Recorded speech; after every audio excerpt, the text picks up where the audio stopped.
केबेमिति लागिछि कि आमे फोन को नुहे बरं फोन आमको चलाउछि। जदि कोनोसी कामरे मन लगैबा कष्टकर लागुछि आ मनटा सबबेले फोन पाखकु टाणी होई जाउछि तेबे जानि रखंतु एइटा हमर कोनोसी दुर्बलता नुहे, एहा पछरे गोटे बड़ सिस्टम काम करूछि।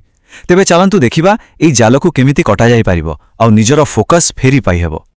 अच्छा, गोटे कथारू आरंभ करिबा जहा सुनिले बोधे आश्चर्य लागि पारे। 2020 परठारू आम समस्तंकर ध्यान देवार क्षमता पाखापाखि 23% कमी जाइछि। हाँ, आपण ठीक सुनिले, पूरा 23%। तेणु जदि आजिकाली कोनोसी गोटे कामरे मन लगेइबा पूर्व अपेक्षा अधिक कष्टकर लागुछि तेबे सेटा केवल एक अनुभव नुहे, एहा पछरे तथ्य अछि। आउ जानिछंती एही समस्यार मूल कारण आम इच्छा शक्तिर अभाव बिल्कुल नहे। यह एक बहुत बड़ समस्या जहाकु विशेषज्ञ माने कहउछंती डिजिटल थकापण। माने आम चारि पाखरे थिबा एही स्क्रीन गुड़िक चुपचाप आमर मानसिक शक्ति को शोषि नेउछंती आ आमको जाना भी पड़ुनी। तेबे केमिति जाना पड़िबो जे केही एहार शिकार होइछंती? अच्छा, टिके निजको परखि देखंतु त। कोन आखिरे सबबेले जंत्रणा किंबा मुंडबिंदा होउची? कोनोसी कामरे फोकस करिबा कष्ट लागुची कि? किंबा छोटो छोटो कथा भूली जाइबा, चिड़चिड़ा लागिबा, एमिति किछि हेउची कि? जदि एथिरु किछि लक्षण देखा जाउची तेबे बुझी जिबाकु हेबो जे एहा सतर्क हेबार समय। आउ एहा पछरे गोटे बहुत मजादार वैज्ञानिक कारण अछि जहाकु कुहा जाय एटेंशन रेसिड्यू थ्योरी। एहार माने हेउची जेतेबेले आमे गोटे कामरु हठात आउ गोटे काम को जाऊ आम ध्यानर किछि अंश पूर्व कामरे ही अटकी रहि जाय। एहा ठीक एमिति जेमिति आमे मगजरे एकाथरे 20टा ब्राउजर टैब खोली देइछे जहा आमर मानसिक राम को पूरा स्लो करि दिए। ए कथाटा टिके भाबिबाकु बाध्य करूची नहे कि आम ध्यान ही आमर सबुठु बड़ संपत्ति।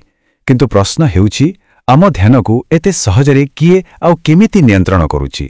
एहार उत्तर पाइबा पई आमको आम मस्तिष्क भीतर को जिबाकु पड़िबो।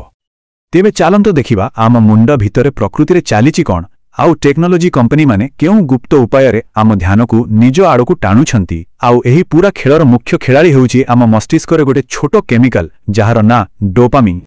तेबे एही डोपामिन कोन? सरल भाषा रे कहिले एहा हेउची आम मस्तिष्कर फील गुड केमिकल। एहा आमको खुशी और प्रेरणा दिए। जेमिति कि सोशल मीडिया रे गोटे लाइक मिलिगला, बस मस्तिष्क रे डोपामिन रिलीज होला और आमको भल लागिला। सेथिपई तो आमे बारंबार सही काम करिबाकू चाहू। किंतु एही संख्या गुडी को देखिले बुझा पड़िबो खेलटा केते बड़। देखंतु साधारणतः कोनोसी खुशीर अनुभव रे डोपामिन 50 रु 100% बढ़ी थाए, किंतु किछि निशा द्रव्य एहाकु 300% रु 1300% पर्यंत बढ़ाई दिए। आम टेक्नोलोजी प्रभाव सेते अधिक नुहे, किंतु एहा बारंबार छोट छोट डोपामिन हिट देई आम मस्तिष्क को निज अभ्यास रे पकई दिए। तेबे एहार समाधान कोन? डोपामिन डिटॉक्स किंबा डोपामिन फास्टिंग विषय बहुधय अनेके शुनिथिबे, किंतु टिके अपेक्षा करंतु। एहार प्रकृत अर्थ जहा आमे भाबु ताहा नुहे। एहाकु नै गोटे बहुत बड़ भूल धारणा अछि। प्रश्न उठुछि, तमे कोन सत्तरे फोन इंटरनेट सबु किछि छाड़ी देबाटा ही प्रकृत समाधान? एहा कोन आम मस्तिष्क को पूरा रिसेट करिदेबो? गवेषणा किंतु किछि अलगा कथा कहुछि। आउ एइठी ही असल कथाटा लुचि रहिछि। डॉक्टर कैमरन सेपंग अनुजाई लक्ष्य डोपामिन को कम करिबा नुहे, कारण यह आम शरीर पई निहाती दरकारी। प्रकृत लक्ष्य हेउछि आमर आवेग प्रवण व्यवहार को नियंत्रण करिबा। माने बिना कारण रे फोन उठे घंटा घंटा स्क्रोल करिवार जो अभ्यास ताकू बदलैबा। तबे आमे प्रकृत रे करि परिबा कोन? सबु किछि छाड़ी देबा बदल रे गोटे संतुलन रखिबा उपरे ध्यान देई परिबा। जेमिति कि परिवार सहित गोटे डिजिटल फ्री संध्या पालन करिबा, किंबा स्क्रीन टाइम कम करिबाकू निजर पाठ पढ़ा भली कोनोसी लक्ष्य सहित जोड़िबा। जदि समस्याटा आम अभ्यास रे अछि तेबे समाधान भी सेठु ही भारिबो। आउ एथिपई मनोविज्ञानर सहाय्य नेबाकू पड़िबो। एबे आमे गोटे बहुत शक्तिशाली आउ गवेषणा आधारित उपाय विषय कथा आबा। एहार ना हेउछि कॉग्निटिव बिहेवियरल थेरापी बा सीबीटी। एहा एक प्रमाणित टूलकिट। एही फ्लोचार्टटी एक प्रकृत अध्ययनरू निया जाइछि। देखिबाकू टिके जटिल लागि पारे, किंतु एहार आइडिया बहुत सरल। एहा एक सिस्टेमैटिक उपाय रे काम करे।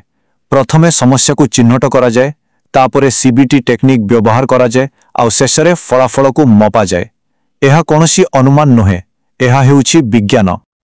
तेबे फोन निशा पई एही सीबीटी टूल किट रे कोन सबु अछि?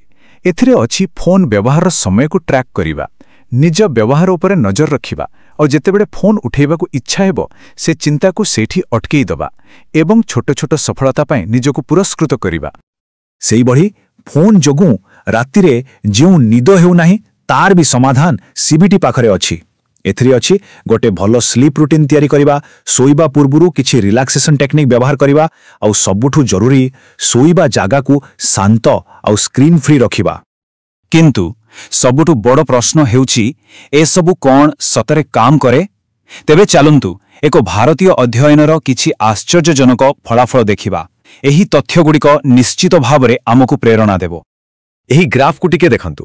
କିଛି ଭାରତୀୟ କିଶୋର ଛାତ୍ରଙ୍କ ସ୍ମାର୍ଟଫୋନ୍ ନିଶା ସ୍କୋର ସିବିଟି ଟେକ୍ନିକ୍ ବ୍ୟବହାର କରିବା ପରେ ହାରାହାରି 145ରୁ ସିଧା 82କୁ ଖସି ଆସିଥିଲା। ଭାଇପାରୁଛନ୍ତି ଏହା କେତେ ବଡ଼ ପରିବର୍ତ୍ତନ? କେବଳ ସେତିକି ନୁହେଁ, ସେମାନଙ୍କର ଅନିଦ୍ରା ସମସ୍ୟା ମଧ୍ୟ ନାଟକୀୟ ଭାବେ କମିଗଲା।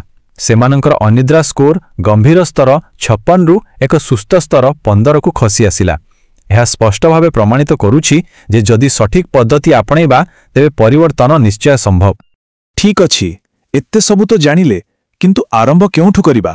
କୌଣସି ବଡ଼ ପରିବର୍ତ୍ତନ ପାଇଁ ଚିନ୍ତା କରିବାର ଆବଶ୍ୟକତା ନାହିଁ। ଆରମ୍ଭ କରିବା ପାଇଁ କେବଳ କିଛି ଛୋଟ ଛୋଟ ସରଳ ପଦକ୍ଷେପ ହିଁ ଯଥେଷ୍ଟ। ଏହି ତିନୋଟି ଜିନିଷ ଆଜିଠାରୁ ହିଁ ଆରମ୍ଭ କରାଯାଇପାରେ। ପ୍ରଥମତଃ 20-20-20 ନିୟମ, ମାନେ ଆଖିକୁ ଆରାମ ଦେବା ପାଇଁ ପ୍ରତି 20 ମିନିଟରେ 20 ଫୁଟ ଦୂରରେ ଥିବା କୌଣସି ଜିନିଷକୁ 20 ସେକେଣ୍ଡ ପାଇଁ ଦେଖନ୍ତୁ। ଦ୍ୱିତୀୟରେ ଦିନକୁ ଥରେ 10ରୁ 20 ମିନିଟ ପାଇଁ ପ୍ରକୃତି ସହିତ ସମୟ ବିତାନ୍ତୁ।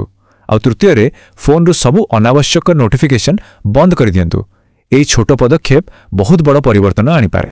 ଆଉ ଶେଷରେ ଗୋଟେ ଛୋଟ ପ୍ରଶ୍ନ ସହିତ ଆଜିର ଆଲୋଚନା ଶେଷ କରିବାକୁ ଚାହିଁବି।